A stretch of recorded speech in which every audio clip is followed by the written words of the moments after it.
आगामी येणाऱ्या स्थानिक स्वराज्य संस्थांच्या निवडणुकीच्या निमित्ताने निर्धार नवपर्वाचा हे ब्रीदवाक्य नजरेसमोर ठेवत मी आणि माझ्या सर्व सहकाऱ्यांनी राज्यव्यापी दौरा सुरू केला।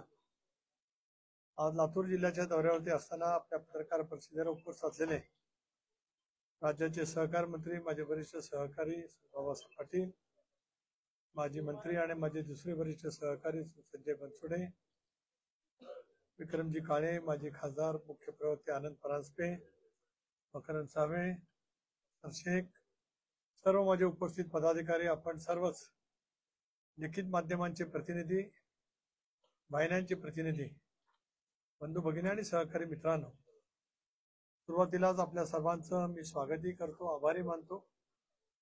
आणि आज पहिल्यांदाच इतक्या दौऱ्यामध्ये थोडंसं विलंबाने पत्रकार परिषदेला पोहोचल्याबद्दल आपली दिलगिरी या ठिकाणी मी प्रकट करतो। 2 वर्षापूर्वी अजितदादांच्या नेतृत्वाखाली आम्ही सर्वांनी एक सामुदायिक निर्णय त्या कालावधीमध्ये घेतला आणि मोदी साहेबांच्या नेतृत्वाखालच्या एनडीएमध्ये आम्ही सहभागी झालो। राज्यामध्ये महायुतीच्या सरकारमध्ये सहभागी झालो। बहुजन समाजाचं कल्याण व्यापक पद्धतीने करायचं असेल तर सत्तेमध्ये असलं पाहिजे, पण हे सत्तेमध्ये जात असताना ज्या विचारधारेवरती आम्ही आयुष्यभराची वाटचाल केली ती शिवशाहू फुले आंबेडकरांची विचारधारा, धर्मनिरपेक्ष विचारधारा ही कायम ठेवत आमचा सत्तेमधला सहभाग झाला। विधानसभेला, लोकसभेला आम्हाला राज्यामध्ये अपयश आलं महायुतीला। विदर्भामध्ये हे गडकरी साहेबांची जागा सोडली तर महाविकास आघाडीला यश मिळालं। मराठवाड्यामध्ये संभाजीनगरची तिरंगी लढत झाली, ती जागा सोडली तर महाविकास आघाडीला यश मिळालं। उत्तर महाराष्ट्रामध्ये जळगाव रावेरची जागा सोडली तर महाविकास आघाडीला यश मिळालं। पश्चिम महाराष्ट्रामध्ये पुणे आणि सातारा वगळता महाविकास आघाडीला यश मिळालं। कोकणामध्ये मात्र रत्नागिरी, सिंधुदुर्ग, रायगड, रत्नागिरी, बाबळ, त्याचवरती ठाणे, कल्याण, डोंबिवली आणि मुंबईतील मतदारसंघामध्ये महायुतीला यश मिळालं। एकंदरीत 17 जागांच्या वरतीच आम्ही यशस्वी होऊ शकलो। स्वाभाविकपणाने लोकसभेच्या नंतर विधानसभेच्या निवडणुका आमच्या सर्वांच्यासाठीच अत्यंत तीव्र राजकीय संघर्षाच्या होत्या, पण सरकारने त्यावेळेला लाडकी बहीण योजना घोषित केली, त्याची अतिशय काटेकोरपणाने अंमलबजावणी केली। दीर्घकाळ थकलेल्या शेतकऱ्यांच्या 20 पंपाची 1400 कोटी रुपयाची माफी केली आणि सर्वांना शून्य बिल त्यावेळेला शेतकऱ्यांना पोस्ट केलं। महाराष्ट्रातल्या जनतेने प्रचंड पाठबळ महायुतीच्या पाठीमागे उभं केलं आणि 238 जागांच्या वरती अभूतपूर्व यश आम्हाला त्या ठिकाणी मिळालं। स्वाभाविकपणाने सरकार आता आपल्या पद्धतीने काम करत आहे, पण पक्ष म्हणून, संघटना म्हणून हा सगळा उद्याच्या भविष्यातला कारभार करत असताना प्रदीर्घ काळाच्या नंतर स्थानिक स्वराज्य संस्थांच्या निवडणुका येत आहेत। 8 वर्षाच्या नंतर जिल्हा परिषद, पंचायत समिती, वर्ग नगरपालिका, वर्ग नगरपालिका, महानगरपालिका यांच्या निवडणुका आहेत। अशा वेळेला ज्या कार्यकर्त्यांच्या बळावरती आम्ही राजकीय यश मिळवू शकलो, पक्ष संघटनेला, पक्षाला चांगले दिवस आले, त्या कार्यकर्त्यांच्या निवडणुकीच्या साठी एक पूर्व तयारी म्हणून निर्धार नवपर्वाचा हे ब्रीदवाक्य समोर ठेवत मी आणि माझे प्रदेश पातळीवरचे सर्व पदाधिकारी आम्ही दौरा करतो।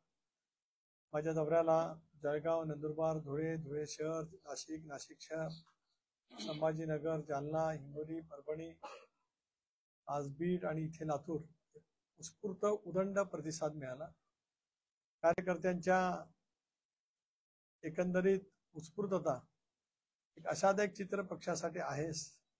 गेल्या 6-7 महिन्यात चांद्यापासून बांध्यापर्यंत विदर्भ ते संपूर्ण महाराष्ट्रामध्ये वेगवेगळ्या राजकीय पक्षाचे माजी आमदार असतील, माजी खासदार असतील, स्थानिक स्वराज्य संस्थांच्या मध्ये काम करणारे सहकारी असतील, यांनी राष्ट्रवादी काँग्रेस पक्षामध्ये प्रवेश केला। आजही थोडा विलंब झाला, कारण माझ्या भाषणाच्या नंतर अनेक सहकार्याचा, अनेक नगरपालिकेचे नगराध्यक्ष राहिलेले, नगरसेवक राहिलेले, नगरसेवक भगिनी म्हणून काम केलेल्या भगिनींचा सुद्धा पक्षामध्ये त्या ठिकाणी समावेश झाला।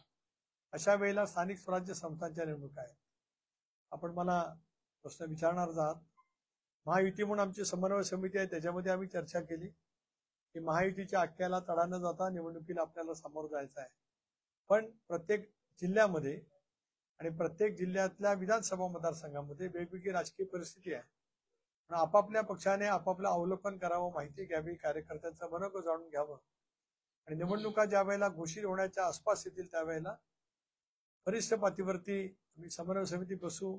आवश्यकता लागली तर की नेते आहेत, देवेंद्रजी आहेत, अजितदादा आहेत, एकनाथराव आहेत, यांच्याजवळ बसून आम्ही निर्णय त्या ठिकाणी करू. पण कार्यकर्त्यांच्या मनातल्या भावना, दीर्घकाळ त्याला निवडणूक न लढवण्याची मिळालेली संधी, याचाही सारासार विचार किंवा टिप्पणी त्या बैठकीमध्ये आम्ही त्या ठिकाणी करणार आहोत. संघटन वाढीचा प्रयत्न करत असतानाच आता सभासद नोंदणी असेल, त्याचबरोबर ती पदाधिकाऱ्यांच्या नियुक्ती असतील, महिला, युवक, युवती, अल्पसंख्याक, सामाजिक न्याय, इतर ओबीसी आणि पेरेंट राष्ट्रवादीच्या या सुद्धा मर्यादित वेळेमध्ये करण्याचं आम्ही त्या ठिकाणी सूचित केलेलं आहे. एका बाजूला हे काम, सभासद नोंदणीचं काम आणि निवडणुकीच्या सुखदूत पूर्वतयारी म्हणून आपापल्या वार्डात, प्रभागामध्ये, जिल्हा परिषदेच्या गण गटामध्ये कार्यकर्त्यांनी सजगतेने, तत्परतेने काम करावं, अशा दौऱ्याच्या पाठीमागचा हेतू त्या ठिकाणी होता. अजितदादांचा 66वा वाढदिवस 22 जुलैला आहे.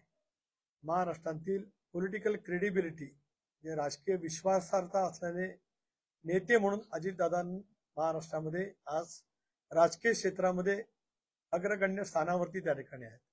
अशा वेळेला त्यांचा वाढदिवस, जन्मदिवस हा जनविश्वास सप्ताह म्हणून 8 दिवस आम्ही साजरा करणार आहोत. त्याच्यात कला, क्रीडा, सांस्कृतिक, शैक्षणिक, पर्यावरण या सर्व क्षेत्रामध्ये अजितदादांचं असलेलं योगदान लक्षात घेता वेगवेगळे उपक्रम, वेगवेगळे कार्यक्रम पक्षाच्या माध्यमातून, पक्षाच्या माझ्या सर्वच फ्रंटल ऑर्गनायझेशन असेल, सेल असेल, त्यांना दिलेले आहेत. आणि त्या माध्यमातून जनमानसातला असलेला त्यांचा विश्वास अधोरेखित करण्यासाठी या उपक्रमाच्या द्वारे राष्ट्रवादी काँग्रेस पक्ष त्यानिमित्ताने प्रयत्न करणार आहे. उद्या धाराशिव जिल्ह्यात आणि मग सोलापूर ग्रामीण असा दौरा करून माझंही लोकसभेचं अधिवेशन सुरू होत आहे. विधानसभेचं अधिवेशन संपल्यामुळे अजितदादांचा सुद्धा राज्यव्यापी दौरा आम्ही नियोजित करतो आहोत.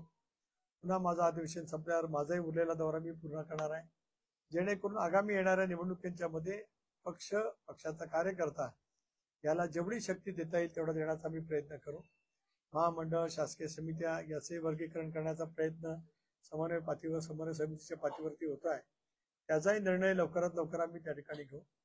माझ्या दौऱ्यामागचा हेतू आणि आजच्या मेळाव्याच्या नंतरचा हेतू आपल्या मार्फत इथे कळावा, या हेतूने मी आपल्यासमोर संबंध मांडणी केली, विशद केलं.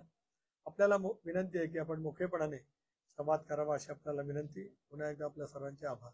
लातूर जिल्ह्यामध्ये पेरण्या झाल्यापासून पाऊस नाही, परिस्थिती पिकाची वाईट आहे आणि आमच्याकडचे शेतकरी आता अक्षरशः गेम खेळत आहेत. कालच गेम खेळत असताना 12 शेतकऱ्यांना किंवा 12 व्यक्तींना अटक केलेली आहे. काय करायचं शेतकऱ्यांनी आता? कृषी मंत्री काय करतात आणि मग गेम खेळायचा आहे का? पाऊस नाही सामोरे जायचं, काय करायचं? एक असं की यावेळेला मे महिन्याच्या दुसऱ्याच आठवड्यामध्ये पाऊस महाराष्ट्रामध्ये आला. केरळामध्ये सुद्धा मान्सून यावेळेला लवकर आला. महाराष्ट्रामध्ये पडलेल्या पावसाचं प्रमाण हे जरी असलं तरी मधल्या कालावधीमध्ये पावसाने जी ओढ दिली, मराठवाडा असेल किंवा कोकण सगळीकडे असेल, पेरण्याही खोळंबल्या, आमच्याकडे लावणे जे काय म्हणतात तेही त्या ठिकाणी खोळंबलेलं आहे. अशा वेळेला अतिवृष्टी झाली त्यावेळेला मदत कार्य करावं म्हणून सरकारने पंचनामे करायला सांगितले. यावर्षी आताही मे आणि जूनच्या सुरुवातीच्या आठवड्यामध्ये अतिवृष्टी अनेक ठिकाणी झाली. त्याची पंचनामे सरकारने सुरू केले आणि मग त्याचेही मदत कार्य एनडीआरएफच्या निकषानुसार सरकार देत आहे. पण आता आपण जी म्हणताय ती वस्तुस्थिती मराठवाड्यामध्ये तर प्रकर्षाने आहेच. 3 दिवस माझा सगळा प्रवास मराठवाड्यातून होत असताना माझ्या समोर सगळे प्रतिनिधी असतात, आम्ही सगळे शेतकरी आहोत, त्यामुळे ते जाणून घेतलं आणि मग सरकारकडे या विषयावरती आम्ही नक्कीच बोलू. या नैसर्गिक आपत्तीमध्ये सापडलेल्या शेतकऱ्यांना योग्य ती मदत सरकारकडून केली गेली पाहिजे.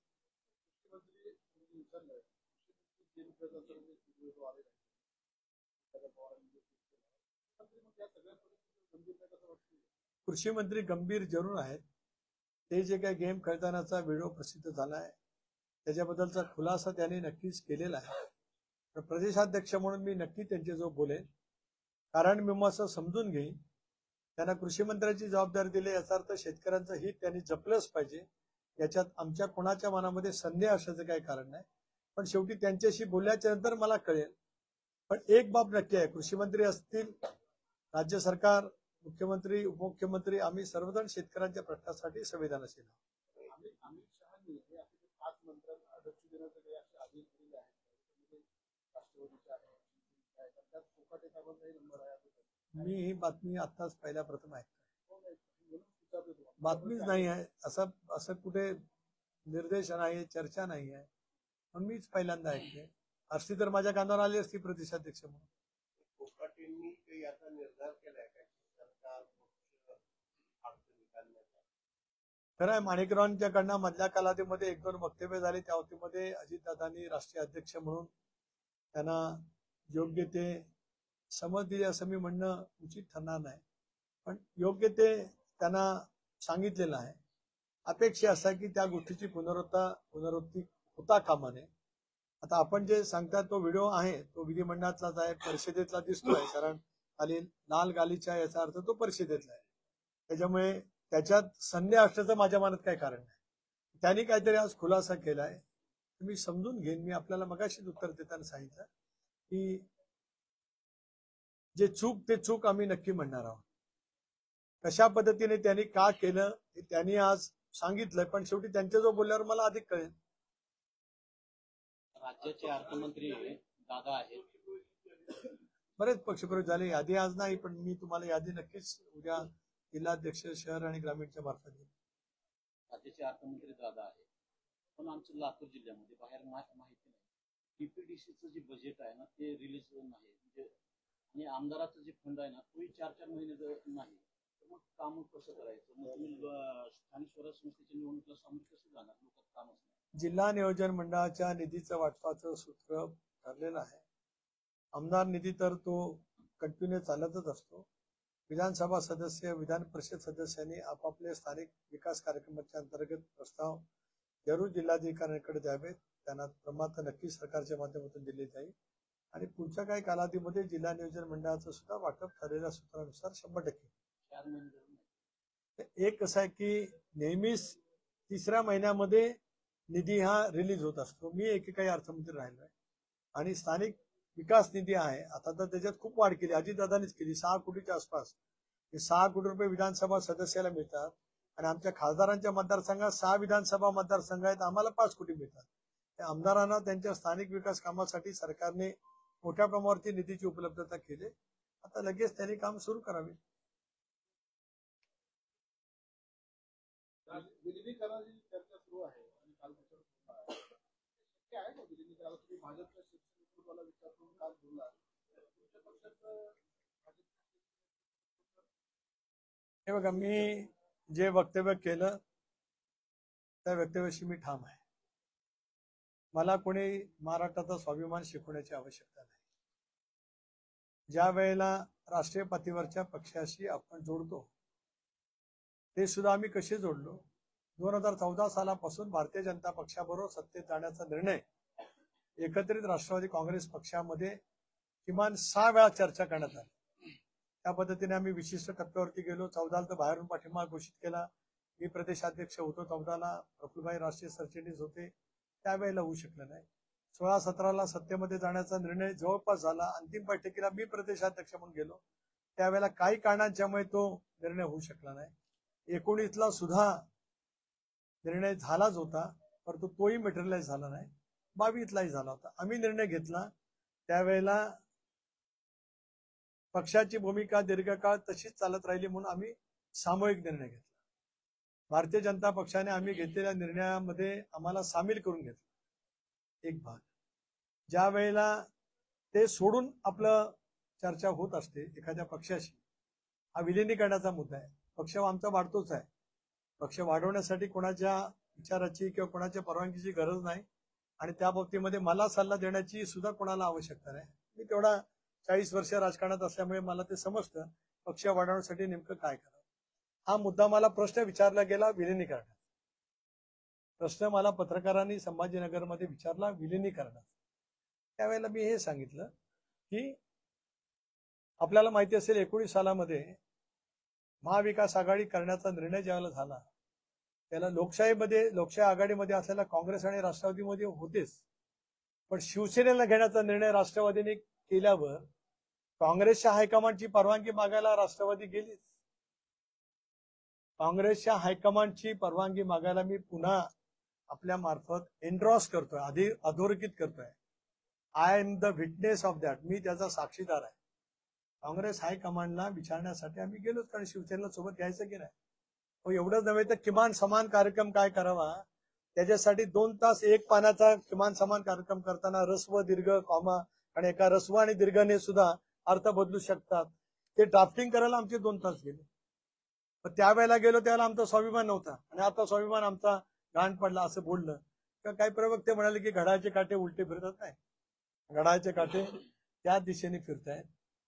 म्हणूनच महाराष्ट्राच्या जनतेने आम्हाला 59 जागांपैकी 41 जागांवरती निर्वाचित केलं.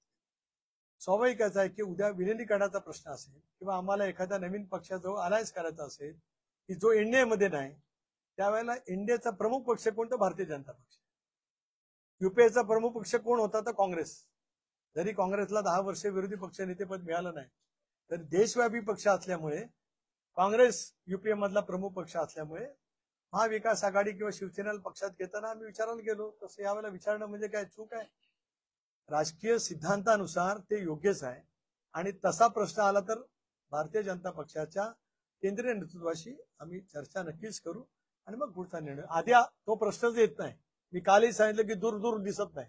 काल मी म्हटलं माझा आपण बघा तो व्हिडिओ, दूर दूर दिसत नाही. पण पत्रकार वारंवार त्याची चर्चा करतात, सूत्राचे हवाला देतात.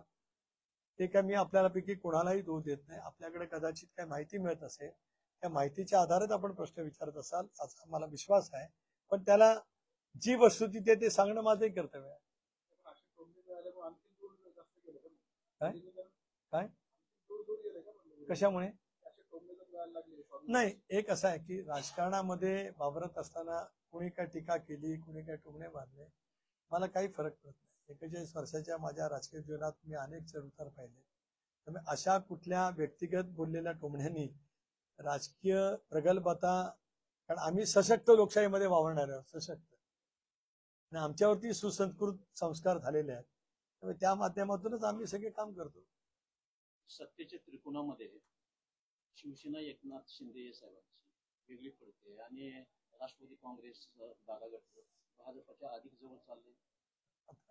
असं नाही आहे.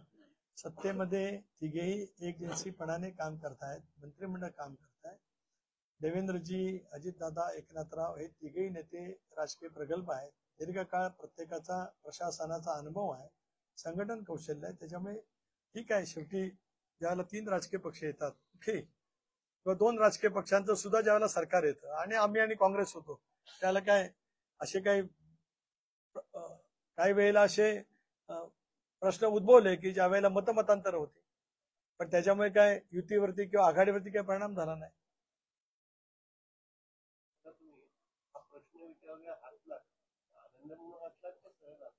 कुठला प्रश्न? स्वभाव आहे.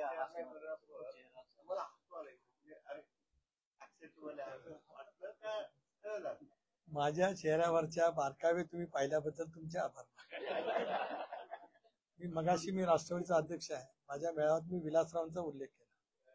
विलासरावांनी मला हसायला शिकवलं, आणि खेळकरपणा, खिलाडूपणा सुद्धा शिकवला, आणि हलकं फुलकं बोलत कसं सभा, हे सगळं विलासरावांनी आम्हाला शिकवलं. त्याच्यामुळे त्याच विलासरावांच्या भूमिका तुमच्याशी बोलतोय. त्याच्यामुळे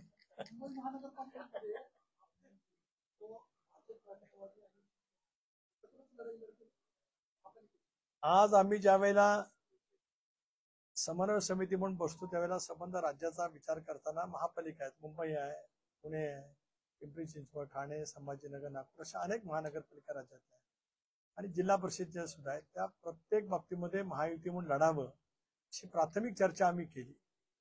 पण मी मगाशी सांगितल्याप्रमाणे आपापल्या प्रत्येक पक्षांनी आणि इतर आपले मित्र पक्ष प्रत्येकाशी जोडले गेले. इतर छोटे छोटे घटक पक्ष आहेतच, तर त्या सर्वांचं मतसंबंध राज्यभरातले ऐकून घ्यावी आणि मग निर्णय घ्यावा. आता मुंबईसारखी मोठी महानगरपालिका आहे, त्या ठिकाणची सुद्धा चर्चा सकारात्मक करावी लागेल, कारण मुंबई आपल्या राज्याची राजधानी आहे आणि देशाची आर्थिक राजधानी आहे. स्वाभाविकपणाने कुठल्याही पक्षाला, कुठल्याही युतीला मुंबईसारखी महानगरपालिका आपल्या विचाराच्या ताब्यात राहावी असं वाटणं स्वाभाविक आहे. मॅडमला एक प्रश्न आहे. सध्या पक्ष प्रदेशाध्यक्ष नाही, पण माझी प्रेस आहे. थोडं जरा आणि लाडक्या बहिणीला मी देईन ना उत्तर, विचारा ना. संघटनेमध्ये ना लाडकी बहीण थोडस नावडते असं कुठे आहे असं नाही. दिसतच नाही, संख्या दिसत नाही, पक्ष कार्यात दिसत नाही किंवा इतर कामामध्ये. माझ्या या सगळ्या दौऱ्यामध्ये महिला भगिनींची संख्या सगळ्या ठिकाणी अतिशय लक्षणीय होती. आताही लातूरच्या कार्यक्रमामध्ये महिला भगिनींची संख्या अपेक्षेपेक्षा सुद्धा जास्त होती. 50% जागा तर महिला भगिनींच्यासाठी आम्हाला द्याव्यात जाणार आहेत कायद्याने. महिलांचं संघटन, रुपालीताई आहेत, त्यांच्या सर्व पदाधिकारी आहेत, आम्ही सर्व लक्ष देतो. त्या जिल्ह्यांचे अध्यक्ष आहेत, पेरेंट अध्यक्ष आहेत. संघटन मजबूत करण्याचा प्रयत्न आम्ही सगळेजण करतोच आहोत.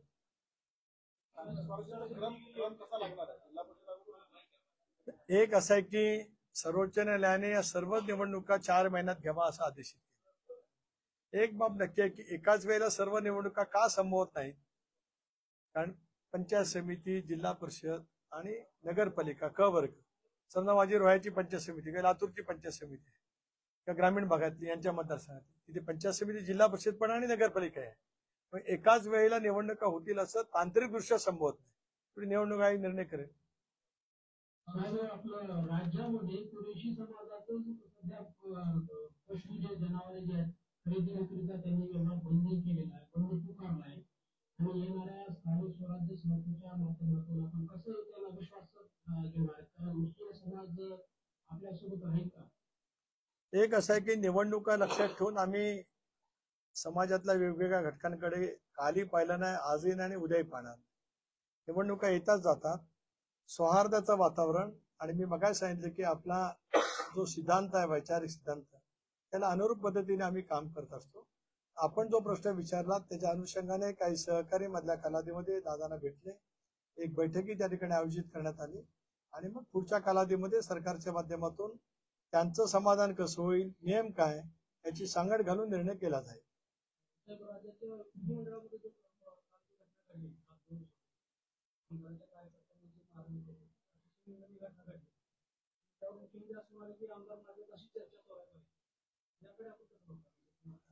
परवा घडलेली घटना ही अत्यंत निंदनीय आहे.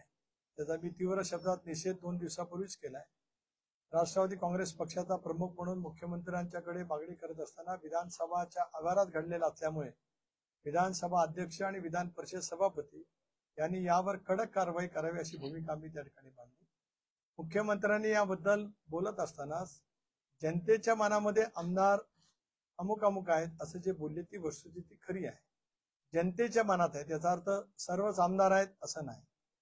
ज्यांच्या ज्यांच्या हातातून कृत्य घडतं त्यांच्या बाबतीमध्ये जनतेच्या मनामध्ये तशा भावना निर्माण स्वाभाविक होत असतात, पण प्रत्येकाने कृतीने त्याचं उत्तर आणि सुसंस्कृत वातावरणामध्ये त्याचं उत्तर दिलं पाहिजे. महाराष्ट्र में किसान खुदकुशी कर रहे हैं और दूसरी तरफ आपके जो मिनिस्टर है वो गेम खेलते दिखाई दिए, किस तरह से इसको क्या एक्शन? देखिए, इसके बारे में हमारे कृषि मंत्री जी ने कुछ खुलासा तो किया ही है, मैं भी उनके साथ बात करूंगा, जानकारी ले लूंगा, लेकिन जो कुछ हुआ है वो ठीक नहीं हो गया है, इतना मैं बोलता हूँ.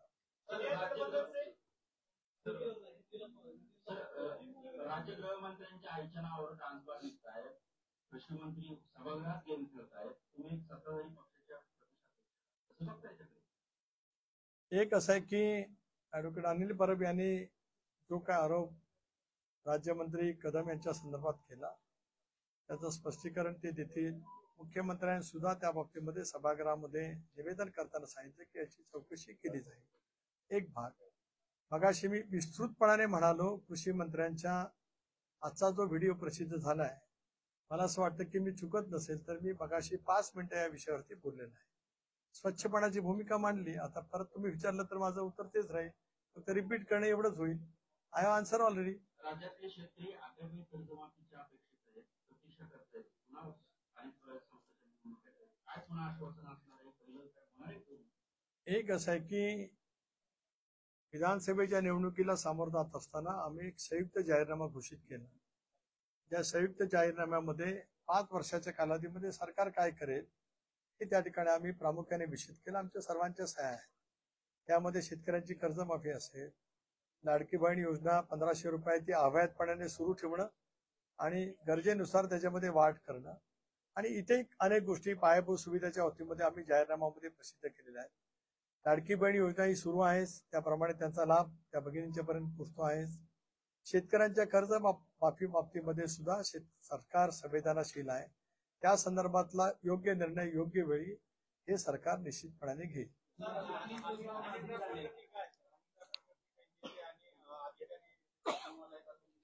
काही त्याची कुठल्याही स्तरावरती जी चौकशी करायची असेल ती मुख्यमंत्र्यांनी त्या ठिकाणी करावी आणि त्याच्यामध्ये जे दोषी असतील त्याच्यावरती जे काय असेल ते पाहावं. लातूर जिल्ह्यामध्ये 30 ते 35 दिवस झालं पाऊस नाहीये. दुष्काळ जाहीर करण्याच्या काय नेमके दिवस सरकारला पाहिजे ते दिवसामध्ये लातूर जिल्हा असेल किंवा मराठवाड्याचे काही भाग असतात का आणि बसत असतील तर सरकार उशीर करते असं वाटतं का? अनेकांना सुरुवात केली त्याला दूर असं इतर शेतकऱ्यांना म्हटलं 30 दिवस जर सातत्यानं पाऊस पडला नाही तर पीक विमा संदर्भात जे अग्रिम संदर्भात आहे मात्र 30 दिवस होऊन गेले पाऊस पडत नाही. एक असं आहे की गेल्या काही दिवस पर्जन्यमान पाऊस झालेला नाही ही वस्तुस्थिती मी अमान्य करत नाही, पण अजिबात पाऊस झाला नाही असं मी म्हणणार नाही. एक, राज्य सरकारने केंद्र सरकारने दुष्काळ किंवा अतिवृष्टी जाहीर करण्याचे काही निकष केलेले आहेत. त्या निकषाच्या आधारे सरकार नेहमीच कारवाई करत असते. मी मगाशीच आपल्या विस्तृत प्रश्नाला उत्तर देताना सांगितलं की मराठवाड्यामध्ये दुबार पेरणीचं संकट आलं तरी सुद्धा दुबार पेरणी होऊन सुद्धा आज पाऊस नसल्याच्यामुळे एक परिस्थिती निर्माण झाली की ज्याच्यात संबंध शेतकरी वर्ग चिंतित आहे. काही ठिकाणी अतिवृष्टीमुळे सुद्धा आज जायकवाडी धरण 78% भरलं. संबंध गोदावरी खोऱ्यातलं नाशकातलं पाणी आज जायकवाडीमध्ये आलं. अनेक धरणं ही भरली. पण तुम्ही सांगताय ती वस्तुस्थिती मी नाकारत नाही. आज या दौऱ्यामधला शेतकऱ्यांच्या बद्दलचा तपशील सर्वांच्याकडनं जाणून घेतल्याच्या नंतर उद्या माझा दौरा संपल्यावर मी मुख्यमंत्र्यांशी चर्चा करेन, दोन्ही उपमुख्यमंत्र्यांना सुद्धा विनंती करेन की शेतकऱ्यांच्या या प्रश्नाच्या बाबतीमध्ये सरकारने ताबडतोब पावलं उचलावी. तुम्हाला वाटते का 30 दिवसांचा जो नियम आहे त्याच्या पुढे गेलाय ना पाऊस, तुमच्या कानावरती तसे काही आलेत का? शेतकरी जर संघटनेत किंवा तुमच्या पक्षामध्ये असेल तर त्यांनी त्या पद्धतीने काही दिलंय का? एक असं आहे की सरकारने पर्जन्यमाफक दर मंडळ निहाय यंत्र बसवलेली आहेत. आपण जे सांगताय मी मगाशीच अगदी शांतपणाने सांगितलं की पाऊस 30 दिवसात पूर्ण उघाडी आहे असं मी मानत नाही. आता येताना सुद्धा थोडा रिमझिम पाऊस मला लागला, काल हिंगोलीला असताना लागला, जालनावाना निघताना लागला, संभाजीनगरमध्ये मी गेलो त्याला पाऊस पडतच होता. त्यामुळे आपल्या मताशी मी सहमत आहे. मी मगाशी तेच सांगितलं की या सगळ्याची आकडेवारी सरकारकडे आहे आणि सरकारने या संदर्भामध्ये जे निकष केले असतील त्या निकषामध्ये बसत नसेल पण अभूतपूर्व परिस्थिती निर्माण होते. अनेक वेळेला सरकारने मदत करताना किती पर्जन्यमान दिवसात आलं तर इंडिया अरे मदत करते निकष आहेत, पण तरी सुद्धा सरकार मदत करतं. तसे यावेळेला करावी अशी आग्रह मागणी राहील पक्षाची. सरकारनं जी लाडकी बहीण योजना आली त्यामध्ये निवडून आला असं म्हणतात. तीच योजना सरकारला पुन्हा पुरवठा करण्याकडे वाटचाल सुरू झालेली आहे. सरकारनं दवाखाने बंद केले लातूरचं जिल्हा रुग्णालय पण त्याच्यामध्ये अडकलेलं आहे. रुग्णालय सुद्धा म्हणजे जे महत्वाचं आहे ते सुद्धा विकास निधी बऱ्याच ठिकाणचा आणलाय. बरेच पैसे सरकारकडे आहेत तर सरकार बनाव करून चालले. सरकार बनाव करून चाललेलं नाही. सरकार विकासाच्या धोरणावरती ठाम राहत महाराष्ट्रामध्ये पायाभूत सुविधाचं जाळं निश्चितपणे निर्माण करत आहे असा ठाम दावा आपल्या पत्रकार परिषदेमध्ये या ठिकाणी मी करतो आहे. काही योजनांचा निधी यायचा राहिला असेल तर त्याची काय कारणं असतील. आपलं सरकार देशातील आर्थिकदृष्ट्या भक्कम असलेलं सरकार आहे. एक मिनिट मी संपवतो साहेब, काय काळजी नका करू. मी सांगतो आपल्याला. योजना आयोगाने जे कर्ज घेण्याची कमाल मर्यादा दिली स्थूल उत्पन्नाच्या ती 25%, आपल्या राज्य सरकारने 18-19% कर्ज घेतले. सरकार कर्जबाजारी नाही. सरकारची अनेक बाबतीतली परतफेड त्या ठिकाणी आहे. ज्या योजनांचा निधी काय राहिला असेल त्या योजनांचा निधी योग्य वेळेला नक्की त्या ठिकाणी वितरित होत असतो. बनाव करणारं सरकार नाही. प्रामाणिकपणाने संवेदना जागृत ठेवून राज्याला गतिमान आणि विकसित करणारं सरकार आहे. त्या पद्धतीने सरकारचं कामकाज सुरू आहे. आपले सर्वांचे आभार, धन्यवाद.